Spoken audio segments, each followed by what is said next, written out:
بسم اللہ الرحمن الرحیم۔ السلام علیکم ورحمۃ اللہ وبرکاتہ۔ ناظرین، اللہ تعالیٰ نے انسان کو اشرف المخلوقات پیدا کیا ہے۔ انسانوں کو اللہ تعالیٰ نے عقل دی اور اسی کے ساتھ ساتھ بولنے اور سمجھنے کی طاقت بھی۔ لیکن اگر اللہ تعالیٰ چاہے تو کیا کچھ نہیں ہو سکتا۔ اس طرح کے قدرت اللہ تعالیٰ نے جانوروں کو بھی دی۔ عہد رسالت صلی اللہ علیہ وسلم میں بہت سے ایسے واقعات موجود ہیں جو آگے ہم تفصیل سے بیان کریں گے۔ اسی طرح آپ صلی اللہ علیہ وسلم کے فرمان کے مطابق قیامت سے پہلے درندے انسانوں سے باتیں کریں گے، اور یہ قیامت کی ایک نشانی ہے۔ ایک روایت میں حضرت ابو سعید خدری رضی اللہ تعالی عنہ بیان کرتے ہیں، ایک بھیڑیے نے ایک بکری پر حملہ کیا اور اسے پکڑ لیا۔ چرواہا بھاگا اور بکری چھڑا لی۔ بھیڑیا اپنی دم کے بل بیٹھ گیا اور بولا، تم اللہ تعالیٰ سے نہیں ڈرتے؟ تم نے مجھ سے اللہ کا بھیجا ہوا رزق چھینا ہے۔ چرواہا حیرت سے بولا، تعجب ہے، بھیڑیا دم کے بل بیٹھ کر مجھ سے انسانوں کی طرح باتیں کرتا ہے۔ بھیڑیا بولا، میں تمہیں اس سے بھی زیادہ تعجب انگیز بات نہ بتاؤں؟ یثرب میں محمد صلی اللہ علیہ وسلم لوگوں کو غیر زمانی کی باتیں بتاتے ہیں۔ چرواہا اپنی بکریاں ہانکتا ہوا مدینہ منورہ پہنچا۔ اس نے اپنی بکریاں ایک گوشے میں محفوظ کیں اور رسول اللہ صلی اللہ علیہ وآلہ وسلم کی خدمت میں حاضر ہوا، اور یہ پورا واقعہ آپ صلی اللہ علیہ وسلم کے گوش گزار کر دیا۔ یہ سن کر رسول اللہ صلی اللہ علیہ وسلم کے حکم سے اعلان کیا گیا، سب لوگ جمع ہوں۔ پھر آپ صلی اللہ علیہ وسلم نے چرواہے سے فرمایا، وہی واقعہ ان کے سامنے بیان کرو۔ اسے پورا واقعہ سنایا۔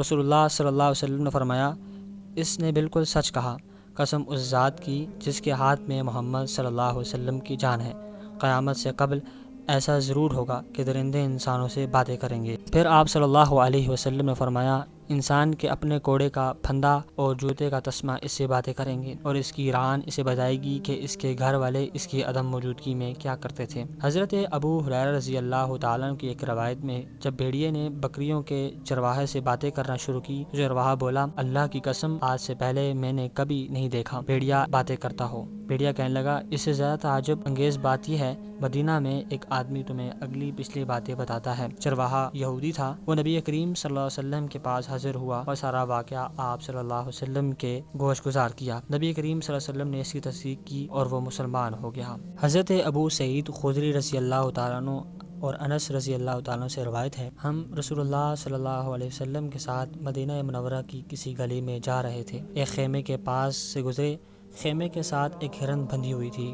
جب اس نے آپ صلی اللہ علیہ وسلم کو دیکھا تو بولی، اے اللہ کے رسول صلی اللہ علیہ وسلم، مجھے یہ لوگ پکڑ لائے ہیں۔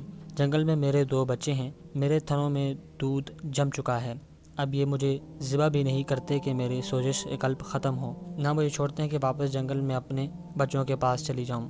رسول اللہ صلی اللہ علیہ وسلم نے سے دریافت فرمایا، اگر میں تمہیں چھوڑ دوں تو کیا تم دودھ پلا کر واپس آ جاؤ گی؟ اس نے یقین دلایا، جی ہاں، ورنہ اللہ تعالیٰ مجھے دردناک عذاب میں مبتلا کرے گا۔ آپ صلی اللہ علیہ وسلم نے فرمایا، اس ہرن کا مالک کون ہے؟ وہ بولے، اے اللہ کے رسول، ہم ہیں۔ آپ نے فرمایا، اس ہرن کو چھوڑ دو، یہ اپنے بچوں کو دودھ پلا کر واپس آ جائے گی۔ وہ بولے، اللہ کے رسول، کس کی ضمانت پر؟ فرمایا، میری ضمانت پر۔ انہوں نے اسے کھول دیا، وہ گئی اور حسب وعدہ دودھ پلا کر واپس آ گئی۔ انہوں نے اسے پھر باندھ دیا۔ رسول اللہ صلی اللہ علیہ وسلم دوبارہ وہاں سے گزرے تو دریافت فرمایا، اس ہرن کے مالک کہاں ہیں؟ وہ کہنے لگے، اے اللہ کے رسول، ہم حاضر ہیں۔ آپ نے فرمایا، یہ ہرن میرے ہاتھ بھیج دو۔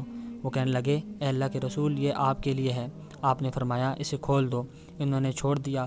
وہ آپ کی اجازت سے چلی گئی اور اپنا پاؤں زمین پر مارتی اور کہتی جاتی، میں گواہی دیتی ہوں کہ اللہ کے سوا کوئی معبود نہیں اور آپ صلی اللہ علیہ وسلم اللہ کے رسول ہیں۔ ناظرین، آپ صلی اللہ علیہ وسلم کی حدیث کے مطابق یہ باتیں آج سچ ہو رہی ہیں کہ درندے انسانوں سے باتیں کر رہے ہیں، کیونکہ آپ صلی اللہ علیہ وسلم نے فرمایا تھا، قیامت سے پہلے درندے انسانوں سے باتیں کریں گے، اور یہ واقعات سچ ہو رہے ہیں۔ آئے دن آپ نئی ویڈیوز دیکھتے ہیں جس میں کبھی کتا انسانوں سے باتیں کر رہا ہوتا ہے، کبھی کوئی چڑیا، کبھی کوئی طوطا اور وغیرہ وغیرہ۔ اللہ کے نبی صلی اللہ علیہ وسلم کی ہر بات سچی ہے، اور آپ صلی اللہ علیہ وسلم نے جو باتیں فرمائیں وہ پوری ہو رہی ہیں۔ اللہ تعالیٰ ہمیں آپ صلی اللہ علیہ وسلم کے طریقے پر چلنے کی توفیق عطا فرمائے، اور آپ صلی اللہ علیہ وسلم کی ہر بات پر عمل کرنے کی توفیق عطا فرمائے۔ ملتے ہیں اپنی اگلی ویڈیو